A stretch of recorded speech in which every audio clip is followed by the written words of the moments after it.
জামাতের দেশ, ইসলামের দেশ, জামাতের দেশ,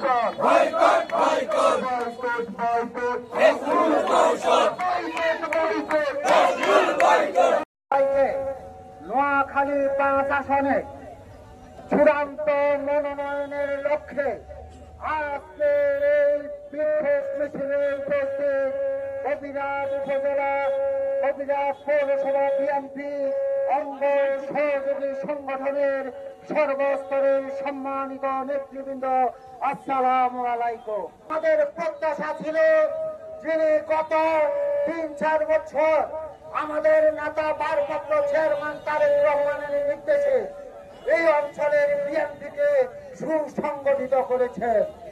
আমরা সকলেই জানি নোয়াখালী 5 আমাদের নেতা ছিল মরহুম ব্যারিস্টার মওদুদ আহমেদ। ব্যারিস্টার মওদুদ আহমেদ একজন তার সময় যোগ্যতার অধিকারী নেতা ছিলেন। আমরা সেই নেতার কর্মী। সুতরাং এই কর্মীদেরকে যদি কাউকে দিতে হয়, অবশ্যই যাদের সাংগঠনিক দক্ষতা আছে, যাদের সংগঠন করার অভিজ্ঞতা আছে, তাদেরকে আমরা প্রত্যাশা করেছিলাম। আমরা দেখলাম কি, যাকে আমরা কখনো গত 16-17 বছর আমি কবিরাজ উপজেলা যুবদলের সাবেক সভাপতি ছিলাম, উপজেলা বিএনপির যুগ্ম আহ্বায়ক ছিলাম, সাংগঠনিক সম্পাদক ছিলাম।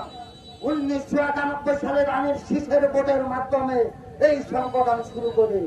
কিন্তু যাকে আজকে এখানে ঘোষণা করা হয়েছে জনাব ফখরুল ইসলাম, আমরা জানি উনি একজন ব্যবসায়ী, কিন্তু সেই ব্যবসায়ীকে আমাদের এখানে সংগঠনের উপর, আমাদের নোয়াখালী 5 আসনের ধানের শীষের প্রতীক দিয়ে আমাদের উপর চাপিয়ে দেওয়া হয়েছে।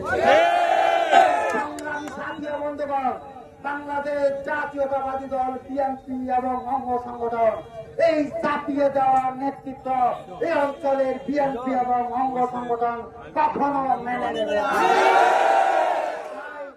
আমাদের নেতা ভারপ্রাপ্ত চেয়ারম্যান তারেক রহমান, আমাদের সম্মানিত মহাসচিব মির্জা ফখরুল ইসলাম আলমগীর সাহেব সহ আমাদের সম্মানিত স্থায়ী কমিটি, আমরা জানি গত 15-20 দিন ধরে বাংলাদেশের প্রায় 30টি আসনে বিতর্কিতদের দেওয়া হয়েছে, অযোগ্যদের দেওয়া হয়েছে। এই নিয়ে অনেক জায়গায় ক্ষোভ বিক্ষোভ দেখা দিয়েছে। এই আঙ্গিকে 3 তারিখের পরে আমাদের এই অঞ্চলে বদলুল করিম আবেদ ভাইকে চূড়ান্ত মনোনয়নের দাবিতে আমাদের এখানে বিক্ষিপ্ত ভাবে প্রত্যেকটা ইউনিয়নে আমাদের সংগঠন মিছিল মিটিং করেছে।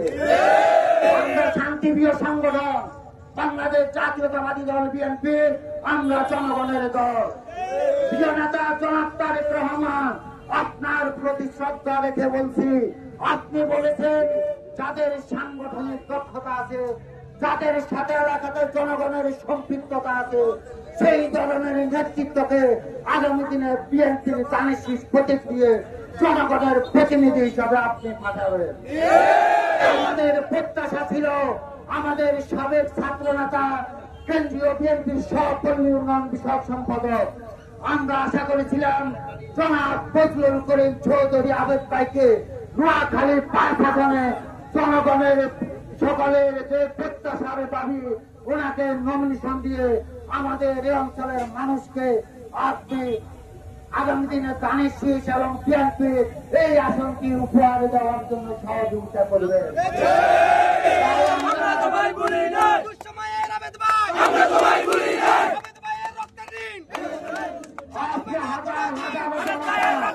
কবিরাজ উপজেলা এবং পৌরসভার প্রত্যন্ত অঞ্চল থেকে আমাদের সংগঠন এবং সাধারণ জনগণ আজকে আমরা শান্তিপূর্ণ বিক্ষোভ করেছি।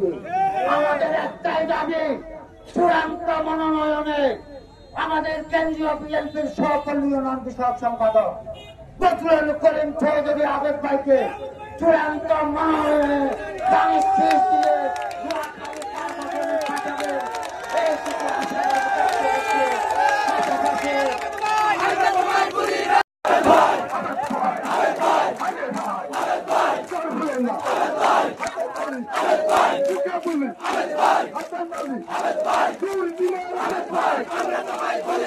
আমরা